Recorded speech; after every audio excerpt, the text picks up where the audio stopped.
Hello everyone, this is Jotto and welcome to the first episode of the Spellweaver Academy. Now, the Spellweaver Academy is a new show where I go over a mechanic which looks very simple, and I go into how you can maximize its use to give you an advantage that most people will just not even realize can be done. Now, to show what I mean, for this episode we are going to go over Divine Offering. And because of that, I am going to go into an AI game, because you'll see what we'll do with this particular game.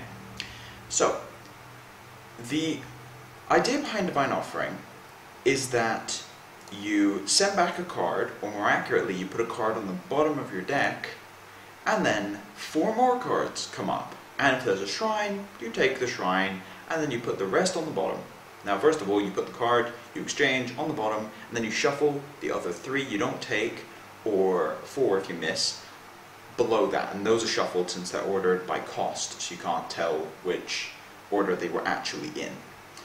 So, that's how Divine Offering works. Now, the question is, how can you use it to your advantage? Now, there's the intermediate thing where you're saying, yeah, well, if I have a skill shrine in my deck, hey presto, I can just keep Divine Offering over and over and over again until I get my skill shrine.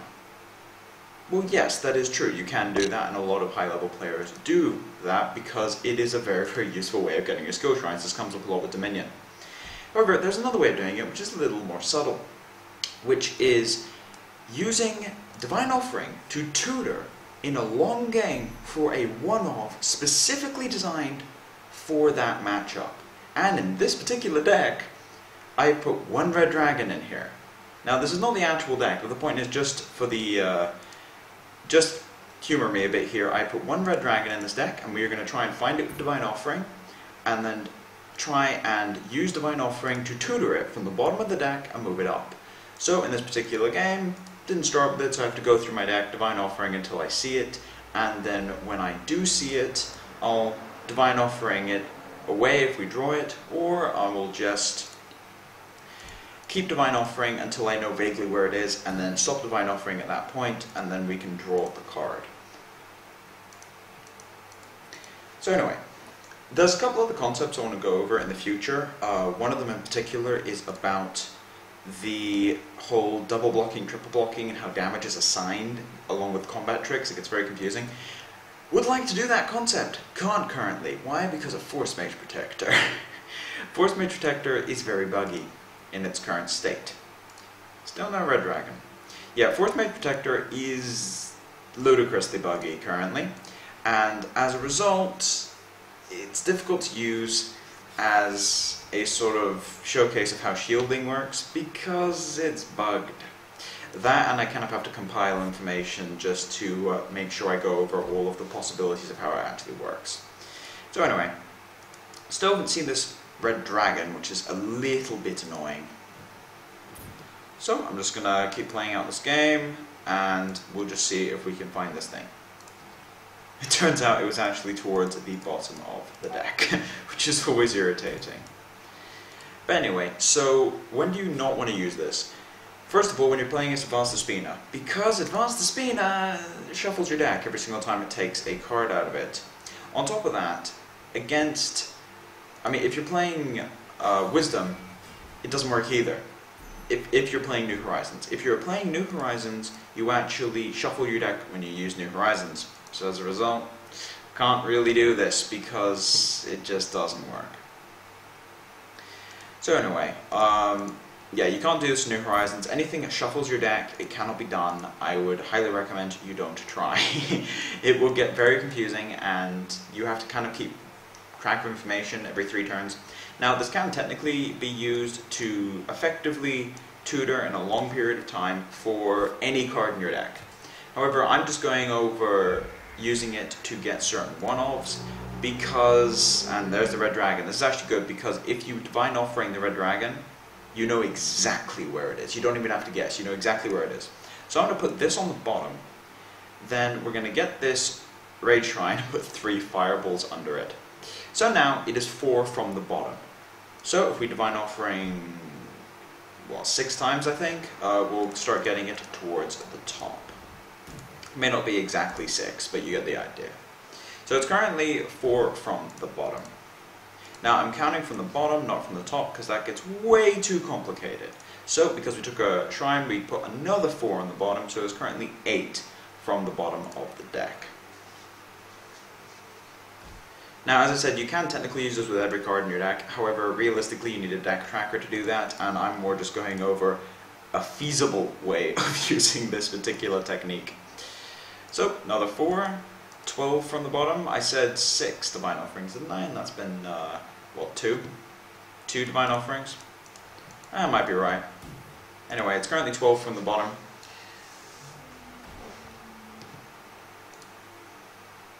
It's good that I'm playing as the AI because they play their turns rather quickly.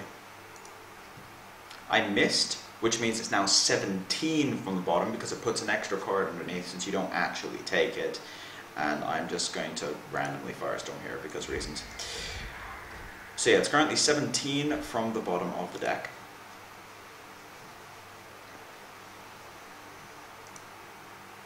Alright. Another one missed, so that would then put it at 22. I think that's, what, 4 Divine Offerings? 5 maybe? 4, I think. I may actually be correct on that. But yeah, it's currently 22 from the bottom of the deck. Another missed one, putting it at 27 exactly, I might add.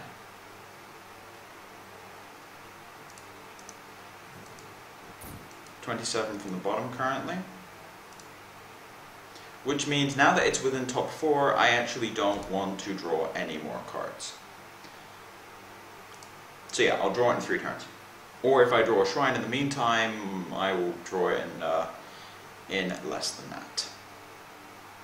So yeah, I said 27, and that's because I put it on the bottom with Divine Offering in the first place, which means I know its exact place. And we should draw a red dragon here. There you go, 27 from the bottom. That is basically how you can use that to tutor for one-offs. Now, if I was particularly savvy with this and I had a notepad of just all the notable cards in my deck that I want in the matchup, I would be writing them down and keeping track of them. But keeping a mental note of that many cards is impossible, and is one of the reasons why I don't use this kind of technique in every game, because it's just too strenuous, it really is, and you just can't keep it up. You cannot keep it up, so I only use it when I am ranked queuing off stream, because if it was on stream it would take way too much time and would lead to some excruciatingly boring games. So yeah, that's basically why I don't do this on stream. I only do this in tournaments. Even on stream I do it in tournaments. I do it in tournaments, and I do it when I am laddering and not talking to anyone. So if I'm not on Skype with someone or streaming, I will do this because I can actually focus on those particular games a lot more than I would be able to normally. But anyway, that's a basic rundown of how you use Divine Offering to get one-offs out of your deck. And if you, as I said, if you don't play a deck with New Horizons that actually shuffles things, then yeah, you can actually use this to great effect. Now, I did mention Advanced Despina. Now, the thing about Advanced Despina is that if you're playing a tech card, and by the way, this deck is not what I would recommend playing, I just built it to draw out the game a bit. That's why it's got 4 Disciples, just to delay the game. But anyway, if you're playing a deck with an unusual tech card, say if you're playing Wisdom Dominion, and you're playing a one-off Drayla, to help with Angels, I guess, even though that's a good matchup anyway. But the point is, you're playing one-off Drayla. You can tutor for this effectively by just not playing New Horizons, which later in the game you don't need to actually, so you can just not play New Horizons, and you can effectively tutor for this by Divine Offering over about 5 turns. If you then play this, the opposing Advanced Despina player will get very confused and will try and search for another one, which there isn't in your deck. So you can actually use this to confuse Advanced Despina players. Now the reason I don't do this against Advanced Despina ever is, like the whole tutor thing, is because they shuffle your deck. And in that case, its only real value is confusing them and wasting one of their turns if you do draw it in the first place. But anyway, that's my, well, I say basic, it's fairly basic rundown of how to use Divine Offering to its fullest. There are other ways of using it, but the 2 main ones are tutor for skill shrines and tutoring for one-offs. And that's the kind of, this kind of stuff is the reason why I don't think Divine Offering should always give you a shrine. And I don't think it should give you the card back, because being able to use this, if you know how to do this, then if there was no risk involved, there would be no downside to running 5 or 6 1-ups in your deck that you just tutor up for different matchups. But anyway, thank you all for watching. If you like the content, please subscribe. If you have any feedback or want to ask any questions, put in the comment section below. Or if you have any ideas for mechanics that I want to go over in the future on the Academy. But anyway, as for now, this has been Jotto, signing off.